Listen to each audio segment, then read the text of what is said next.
Hello, hello, Capricorn Collective, Sun, Moon, and Rising. Ako po si James. Kamusta po kayong lahat? And welcome po sa James Tarot PH. Diretso na po tayo sa inyong weekly reading for May 12 to May 18. Tulad po nakagawian Capricorn, kunin mo lang yung mga resonate ka ha and leave the rest. Yung pong ibang impormasyon ay para po sa ibang Capricorn yun. Kaya talasan ang inyong isip at intuition para makuha nyo po ang inyong right messages mula sa inyong spirit guide sa ating reading for today. Thank you po again for all of your donations at saka po sa mga hindi nag-i-skip ng ads. Maraming salamat po sa inyong generosity and kindness sa ating channel. Thank you po for all of your support. Okay, Capricorn, ano ang naghihintay sa inyo ngayong May 12 to 18? Inhale and exhale. At the center of your reading, you have the eight of wands. Beautiful. In the area of what you want, you have the 9 of wands. Magkasunod lang sila. In the area of what you need, you have the ace of wands. Beautiful. In the area of what's affecting your current energy, meron kang Knight of Cups. Wow. In the area of your near future, meron kang the Empress card. In the area of your challenge, meron kang Strength card. In the area of your fortune, meron kang Two of Swords. In the area of your divine advice, meron kang the Hermit card. At ang outcome mo this time or this week, to a Capricorn, you have the Star card. Wow. A wish fulfillment. Congratulations. At the bottom of your deck, Capricorn, you have the Seven of Pentacles. I'm seeing here, may mga bagay kang inihintay ngayon, Capricorn. Mga bagay na hinihintay mo buo o hinihintay mong makuha yung resulta or development of something. I'm hearing someone trying to get documents. Parang hinihintay mo makuha yung mga dokumento. Parang, I'm hearing inip ka na makuha lahat at makuha yung job offer sa'yo. Parang ngayon gusto mo na lumipad, gusto mo na mag-abroad kasi kailangan mo ng pera. For some, meron kang hinihintay na parang confirmation from someone na parang, uy, pasok ka na Capricorn. Uy, ikaw na yung makukuha. Uy, eto na yun. So parang ngayon, ine-evaluate mo rin na parang, saan ba ako nagkamali? Saan ako nagkulang? Anong kailangan kong gawin para mapabilis? Anong kailangan ko bang tumawag sa kanila para mag-comply o magtanong ng update? Ganyan. So ngayon, ang dami mong ine-evaluate sa life mo. And kaakibat nun yung pag-overthink na rin, Capricorn, na parang sobrang pag-iisip, sobrang paghihintay, na nag-replay na sa isip mo kung ano yung mga possible na nangyari, kung bakit wala pa din. So ngayon, sinasabi ng spirit guides mo na pagkatiwala aming proseso daw, don't make shortcuts. Ngayon, parang isipin mo na lang na, okay, siguro ginawa ko naman ang lahat, let God do the rest. Ako talaga nakatadhana for me. Ngayon ang kinakailangan ko maghintay. Pero I'm hearing also for others na kung nahihirapan ka na daw sa isang endeavor, wag mo daw pagtiyagaan. I don't know, very specific and for a very specific Capricorn na naririnig ko. Wag ka daw magtiyaga sa isang bagay na alam mong wala ka nang mapapala o wala ka nang makukuha. That's very specific. For other Capricorns ito ha. This time around, parang ngayon, isipin mo na daw, moving forward, ano pa yung pwede mong gawin. Okay? Start tayo sa yung reading. Capricorn, at the center, you have the Eight of Wands. Kaya ako napatigil kanina, nakita ko siyang unang beses ko. Good news ito. Something will come to you very quick. Because si Eight of Wands is like a quick movement. It's also a card of travel. Baka meron talaga sa inyo aalis. Kaya ngayon nag-evaluate ka. Paano kaya? Kailan? Paano? So para may darating sa inyo good news about a travel, pwedeng bakasyon, reunion, or working somewhere else. Talaga mag-relocate ka from one place to another. At ito yung confirmation na sa iyo na may darating sa yung good news. Because 8 of Wands, good news after good news after good news. Ang problema lang sa kanya, ma-overwhelm ka. Because you're gonna be busy this time around. And marami kang pagkadaanan na bago. So make sure this time around na talagang gamay na gamay mo yung sitwasyon, hindi ka ma-overwhelmed, hindi ka parang analysis paralysis, yung parang nakastuck ka na because you don't know what to do. Pero magandang problema naman actually ito because this is like a development. Parang may aandar na this time. Kung dati parang walang development, dati nakastuck lang, dati hindi mo alam kung anong status, ngayon may paggalaw. So congratulations. The Eight of Wands being clarified by the Two of Cups. Yes. This is like you aligning. Parang ito yung bunga din ng dinasal mo. Kung ano yung dinasal mo sa iyong higher self, ibibigay na ngayon. At ito yun. Katuparan ngayon. I'm hearing also may darating na new love because Two of Cups also a soulmate card. So, kung meron sa inyo naghahangad ng pag-ibig, ayan, may biglang darating sa life mo. This is like a chance na pagkikita. Ganyan, parang mabibigla ka din na may darating sa life mo this time around. If you're Capricorn searching for love, yan, may darating sa'yo confirmation. But I'm hearing na kung ano daw yung gusto mo, sa buhay, especially with the Two of Cups here. Have a clear communication because of this sign. This sign is all about clear communication and pag-uusap. So ngayon, kung ano yung gusto mong gawin at ano yung mga plano mo, sabihin mo daw, speak up. Kasi parang wala daw mangyayari kung hindi mo sasabihin. Like I said kanina, kung meron ka daw gusto makuha na result or development or status, make a phone call, ask them, ask for the status, huwag ka daw mahiya makipag-communicate para makuha mo yung mga bagay na gusto mo makuha in favor of you. Kasi kung hindi ka daw magkasalita, kung hayaan mo lang maganap, parang paano mo daw malalaman? Paano, baka kasi tinutulog-tulugan lang ng mga tao doon at nakalimutan na yung papers mo halimbawa o yung pinapa-asikaso mo, kaya kailangan mo daw i-update. But may mga bagay din na parang hintayin mo. Kapag nakipag-communicate ka na tapos ganun pa rin, kailangan mo maghintay. Hindi kailangan mo maghintay. Sometimes there's grace in patience. Ano? May magandang dulot ang paghihintay. So, nakikita ko ngayon, have a clear intention. And also, I'm hearing for others, make contract. The contract will come to you at this time very quickly. Ito yung good news sa darating, kontrata for a new job. Parang secured mo na yung trabaho yan, Capricorn. Ito yung bunga ng hinihintay mo. Congratulations. Okay? In the area of what you want, you have the 9 of Wands. Dito, hirap na hirap ka na, Capricorn. Ramdam ko yung pagod, yung tiyaga, yung parang, yung hirap na pero ilalaban pa din. Ito yung magandang nakaka-believe sa'yo this time around, Capricorn.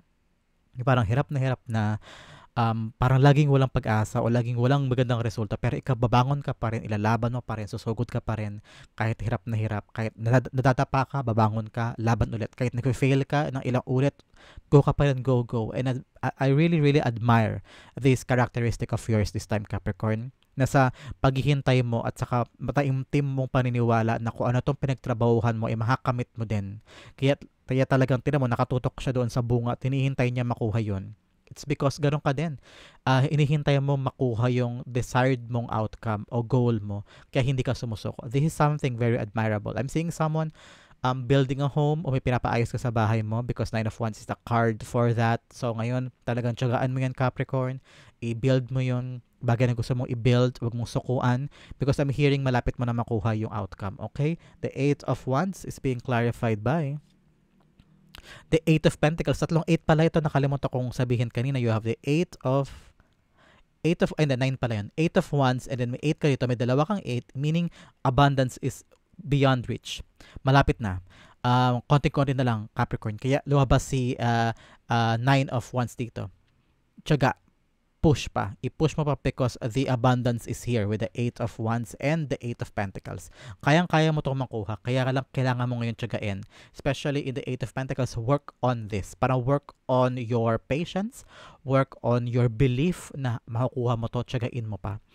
I'm hearing for others, meron kang dapat daw na skill na ilabas. Parang ito yung dapat mo i-prioritize na skill. Halimbawa, paano ba? Halimbawa, alam mo itong example, gusto mong kumita ng additional income, gusto mo mag-sideline, tapos magaling ka namang mag-sales talk. Parang nung kabataan mo o dati, marunong ka tinatinda sa school ng mga bagay-bagay o pagkain, tapos pati teacher mo, mga kaklase mo, nabebentahan mo, napapa-oo mo sila kahit tipid naman sila sa baon pero nabebentahan mo sila. So, baka isa yan sa mga skills mo na pwede mo magamit this time. Pwede ka mag-online selling o kaya mag-live online selling ka sa TikTok o kaya sa Instagram, ganyan. So, o kaya Facebook. Ngayon, baka pwede mong gamitin yung skill na yun at iyon ang ipamalas mo this time para umubra doon sa mga hinihintay mong mga bagay na gusto mong makamit. So, probably, this is like using a certain skill mo sa buhay mo. Gamitin mo yun para makaabante ka at makaalago ka. Very profound din para sa iyo, Capricorn. So ngayon mag-evaluate ka na with the 7 of Pentacles. Evaluate your skills, your talent. Magaling ka bang kumanta? Baka pwede kang kumanta sa YouTube. Mabilis kita 'yan. O kaya TikTok, ganyan. O kaya magaling ka ba magluto ng halimbawa kakanin? Pwede ka magbenta ng kakanin sa inyo muna, kapit-kapit bahay. Pag nakabalik na sa iyo yung kapital, pwede mo nang palakihin. So pwede mo yung pagkakakitaan. So ngayon, maghanap ka na maraming means of resources in your life based on your skills. Kung saan ka magaling, kung saan ka passionate, pwede mong pakinabangan yan. Especially in the area of what you need. Ito daw ang kailangan mo. Like I said kanina, yung pinag-usapan natin ng mga skills and talent mo. You need a great plan. You need an idea, a great idea para makawala ka doon sa mga hardship mindset mo na ito, to paghihirap mo, struggle na yan, parang kailangan mo to talaga ng magandang strategy sa ngayon, Capricorn. Pwede nga katulad nun, sabi ko, magkaroon ka ng additional sideline habang hinihintay mo pa tong bagay na hinihintay mo for a certain job or for others, baka kailangan mo na mag-move on, maghanap ka ng ibang pagkakakitaan, ibang trabaho, ibang atake, ibang diskarte para gumulong na. Kasi parang feeling ko you're on the moment of too much waiting. May hinihintay ka and parang time is ticking for you, Capricorn. So ngayon, maghanap ka lang ng tamang strategy. I'm seeing someone also traveling din. Parang because this is out with the old, in with the new eh. So parang may pagbabago sa buhay mo. Bagong bahay, bagong lugar, bagong opportunity, new negosyo o new job. So ito yung pagkakataon daw, Capricorn, to really grab the opportunity while it's there. So kapag may nag-alok sa'yo ng bagong trabaho or promotion or merong bagong pagkakakitaan, i-grab mo daw yun because I'm feeling and I'm hearing this will change your life for the better, okay? Kaya wag mo daw palagpasin ang opportunity. Ace of Wands being clarified by the Star. This is like, your outcome is here. So ito yung parang bunga ng dinasal mo before. Takpan ko lang si ate girl kasi revealing siya. So si Star, sinasabi dito na parang you're on the spotlight this time. Parang nasa sayo yung ilaw this time. You're being seen, you're being heard. Parang ngayon, parang everybody is looking at you. At nakikita nila yung kahalagahan mo, nakikita nila yung effort mo. So ngayon, kaya kailangan mo makahanap ng magandang idea, magandang spark of an idea to eh. Parang, what if I try ko to? Parang light bulb moment sa'yo, Capricorn. And that will change your life because people are gonna notice you. At dito maaaring magsimula yung, like I said kanina, baka pwede kang mag-online selling. So sa online selling na yan, makita nila yung skills mo, kaya magbenta, and you'll be on the spotlight. People are gonna watch you, support you. Parang ikaw yung parang, I'm saying fame and fortune, ganyan. So hindi naman to artista level, Capricorn ha. Yung parang maraming bibilib sa'yo, maraming mga taong maniniwala sa kakayanan mo, sa idea mo, sa talent mo, sa skills mo, at saka sa endeavor mo. So yan ang kailangan mo ngayon daw in the area of what you need, okay? An idea that will make people see your value and embrace you and give you the importance that you need, okay? In the area of what's affecting your current energy, meron ka Knight of Cups. I'm seeing here na you want to have an offer on parang isang opportunity. Kaya ngayon naghihintay ka ng offer from someone. Ito yung hinihintay mo eh, yung offer of a job or offer of a call na parang, uy, pwede na si Capricorn, tanggap na siya. Kasi parang meron kang inaplayan na nakaraan eh. Ito yung hinihintay mo talaga. Pinagtsagaan mo ito. Lahat ng documents, papers, permit, clearance, kinuha mo para lang makuha tong offer na to from someone. And ngayon, I don't know, baka naiinip ka na kaya para merong mabilis dito, para may quick movement dito ako nakikita na parang gusto mo na siya makuha, gusto mo na makalipad, gusto mo na makapasok sa trabaho na yun. Kasi marami kang sigurong responsibility, marami kang gustong bayaran, marami kang duties in your life or in your family. Kaya gustong-gusto mo na dinadasal mo makuha na tong offer na to. I'm hearing that this offer will come, especially nasa core mo ang good news eh. Sa gitna si 8 of Wands. May good news, may quick movement, nandyan na, paparating na. It's just that you have to really communicate. And reach out. That's what I'm hearing. Reach out talaga. Makipag-communicate ka sa kanila para makita mo yung status. Okay? The Knight of Cups being clarified by the Knight of Swords. So ngayon, yes, quick movements talaga ito. Pero sinasabi ng spirit guides mo na huwag kang magmadali. Especially here, dalawang beses lumabas yung quick movement with the Knight of Swords and the 8 of Wands. Parang may mabilis na darating sa'yo. Pero kailangan mo daw pag-isipan. Pag-isipan yung bawat hakbang. Para hindi magkamali, para hindi ma-delay, para also hindi manganak ng komplikasyon, Capricorn. So kapag may dumating na offer or alok, parang sobrang bilis, parang kailangan mo agad mag-decide. Parang, Capricorn, tanggap ka na dito, bilisan mo na, gawin mo na to, ganyan. So kailangan marami kang gawin, di ba? So ikaw, kailangan daw magkaroon ka ng hinahon sa sarili mo, pag-isipan ng mga bagay-bagay because si Knight of Swords, siya yung uri ng tao, nakikilos siya without thinking. Parang siya yung uri ng knight, nasusugod siya kahit di siya pinag-isipan, kahit di siya naghanda, pero lalaban siya, susugod siya. Kaya ikaw, paalala ng spirit guides mo, pag-isipan mabuti para hindi ka magkamali at hindi lalong makadagdag sa aalalahanin mo. Okay, Capricorn? Every step, plan ahead. Okay? Especially in the near future, ito maganda, may the Empress card ka. May magbubunga. May lalabas na bunga sa'yo because Empress card is a very pregnant card. Siya yung uri ng tao na i-develop niya isang bagay, nasa kanya yung swerte this time at ipapanganak niya ito.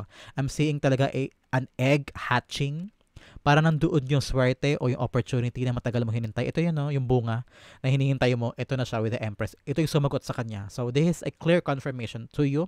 Kung meron po kayong tanong na, makukuha ko kaya yun? Mananalo kaya ako sa ganito? Makakapasa kaya ako sa exam? Makatanggap kaya ako sa school na inaplayan ng anak ko? Malilipat ko kaya sila sa ganyan?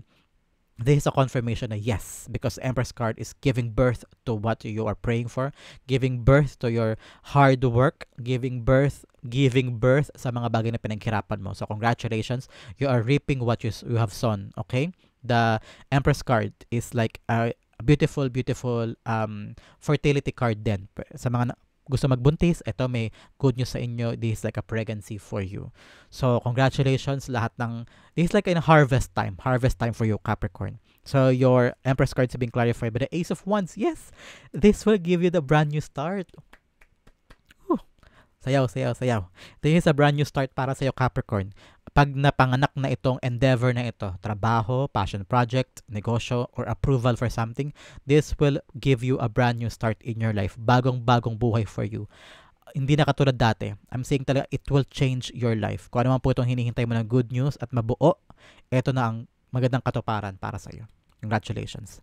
In the area of your challenge ngayong linggong ito, Capricorn, May 12 to 18, you have the Strength card. Ngayon, tibayan ng loob. Especially sa mga hinihintay. Especially sa mga pagkainip mo at saka sa mga pinagkatsagaan mo, pinaghihirapan mo mabuo at magawa. Sinasabi sa yung spirit guides mo na tsagaan mo lang, hintayin mo lang, huwag kang mainip, huwag kang mapagod na maghintay, huwag kang mapagod na magdasal, huwag kang mapagod na pagkatiwalaan ng sarili mo at ang journey mo. This is the right time for you to really build your shield, build your armor para sa sarili mo, nakakayanin mo ano mangyari. And also be kind to yourself. Yan ang paalala ng Strength card. Tignan mo siya, pinapaamo niya yung lion. 'Di ba? A lion, agresibo, 'di ba? Pero siya gentle lang approach niya. Ganon din ang gawin mo sa sarili mo. Gentle lang. Huwag mo laging sisihin ang sarili mo pag may aberya. O kaya pag may delay.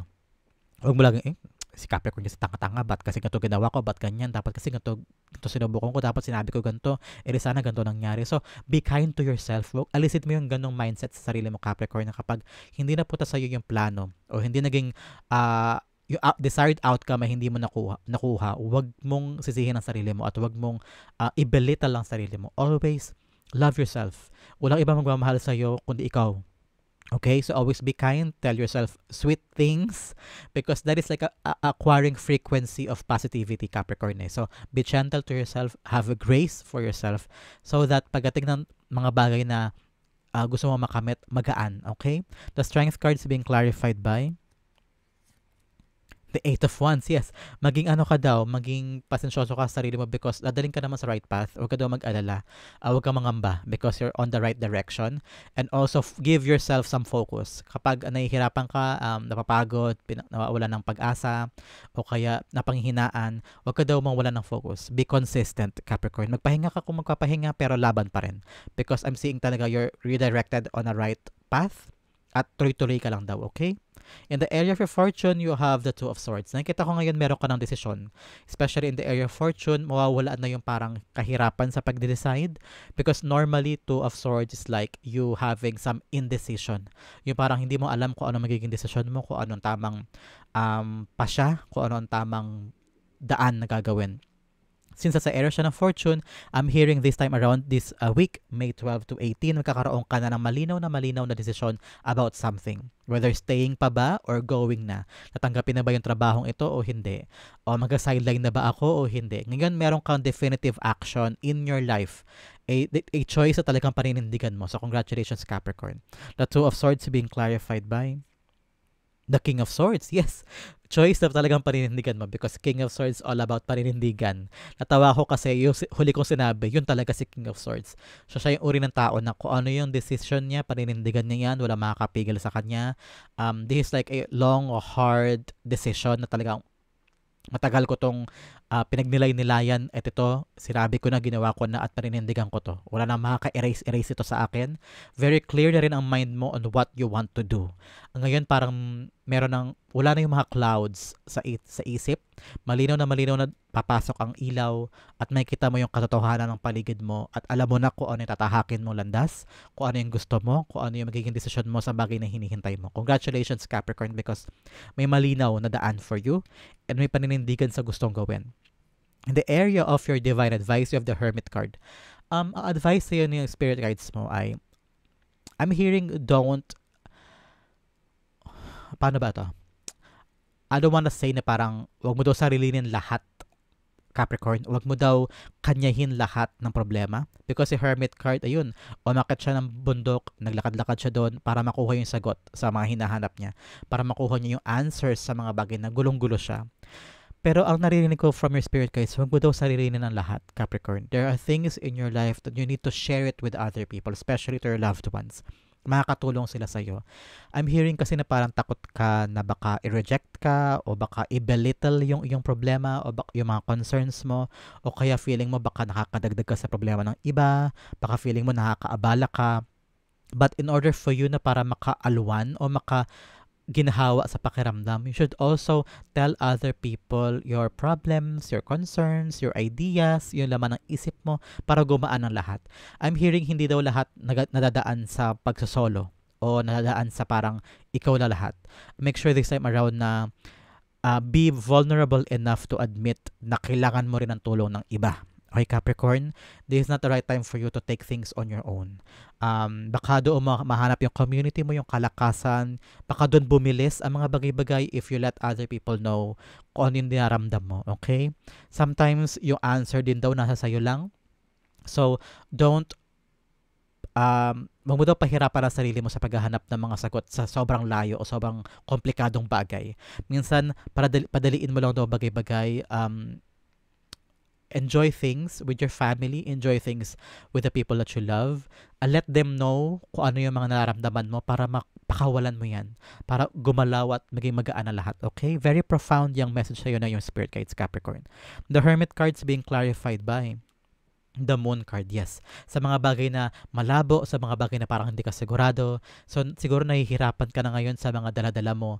And don't do it on your own. Always find your tribe. Find your people that will understand you, that won't judge you, that are after of your betterment, at saka yung talagang mahal na mahal ka. And authentically is after your well-being. So, make sure sa mga bagay na hindi sigurado, sa mga bagay na malalabo, sa mga bagay na hindi sure, always find the people that are there for you. At huwag mong sarilinin. Okay, Capricorn?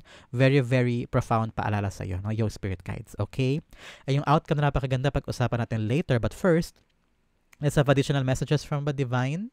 Ito yung mga fortune tea leaf cards para sa mga additional messages na nakaligtaan nating sabihin kanina. Baka ano yung mga dagdag pang paalala sa'yo ng yung spirit guides in your life this week. Okay? Ang unang card, we have Gong.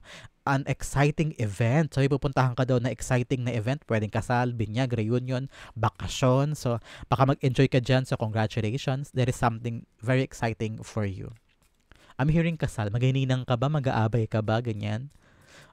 Ayan ang antabayanan mo because that will give you so much excitement in this week. Okay? Another message, you have Camel. Persevere and you will overcome problems. Katulad dyan sa nine of Wands. Persevere lang daw, laban lang, at ma-overcome mo lang din daw ang mga challenges. Okay? Kaya laban lang. Capricorn, wag pang hinaan ng loob. Another message, you have Ant. Work, achievement, success. Like katulad ng mga langgam, di ba? Kayod sila ng kayod, trabaho, tulungan ng mga langgam So, ikaw din, makipagtulungan ka sa ibang tao para makuha mo na yung achievement and success. Okay? Another message, you have Forest, muddled, unclear thinking. Like I said kanina, may mga bagay na hindi sigurado, may mga bagay na unsure. So, yun talaga nako-confirm sa isa cards mo this time.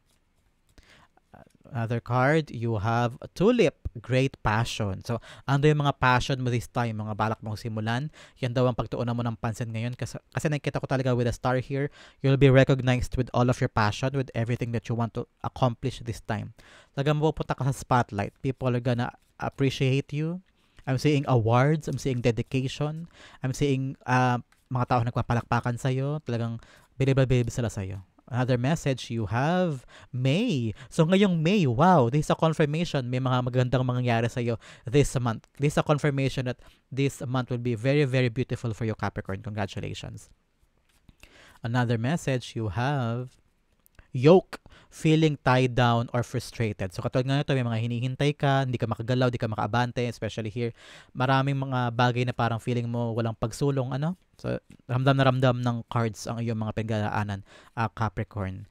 Another card, you have Mountain, major challenge to overcome. So may mga bagay ka kailangan lagpasan daw this time, especially here with a decision, with the Nine of Swords, talagang mga bagay kang kailangan gawin, especially with the Moon, mga unclear things. Another message, you have Barrel. You feel something is lacking in your life. Perhaps love, money, or goals. Siguro nga, naghihirap ka ngayon, marami kang hinihintay, marami kang wishes na gusto mong madaliin na this time. Siguro sa pera nga daw, pag-ibig o kaya goals. Last message, you have Peacock, beware of great pride. So ngayon, pag kailangan talaga ng tulong ng ibang tao, ibaba mo daw ang pride mo, Capricorn. Lagi mo daw isipin na maraming taong pwedeng tumulong sa'yo, okay? Ang area na kailangan pag-focus on this whole time, this whole week, Capricorn, you have trust. I accept that my inner voice is always guide me. I accept that my inner voice will always guide me correctly. So, tiwala lang daw. Tiwala. Especially in your outcome this week, Capricorn, you have the star. This is like a wish fulfillment. Parang tiwala sa sarili, tiwala sa Diyos, especially here with the trust, tiwala sa kakayanan mo that all of your hopes and dreams will come true. I'm seeing someone na may gagaling sa sakit, and ito'y bunga ng iyong matyagang pagtuon sa mga pangangailangan mo at sa sarili mo. Ngayon, time na to heal from a certain illness or a certain endeavor in the past, mga heartache, sorrows, pain. Ngayon, parang time na para bumangon ka, Capricorn, at ilaban yung mga pangarap mo because within reach ito, okay? The star cards being clarified by the devil card. Yes, ngayon na pagkakataon para yung mga bagay na humihila sa iyo pababa, yung mga toxic traits mo, yung mga toxic na paniniwala mo, o kaya toxic people around you, yung mga toxic sistema, parang kailangan mo na daw baliin yan, especially in your mindset, ang mga paniniwala na hindi mo kaya, na walang mangyayari, na kulang ako, mahina ako, ganyan. Tanggalin mo daw sa isip mo yun. And continuously hope for a brighter future. Be positive in what you want, that you can achieve it, that you will have it. Manifest more this time, Capricorn, na kung ano man itong hinihintay mo, paparating na siya, okay? Have that positivity and trust in everything that you do. Trust God, trust yourself, trust the path. Okay, Capricorn? That is your May 12 to 18 reading. Sa po kayo naka-resonate, sa po kayo naka-relate. Comment down below and I'll be reading your messages. Thank you again for watching. This has been James for James Tarot PH. God bless everybody.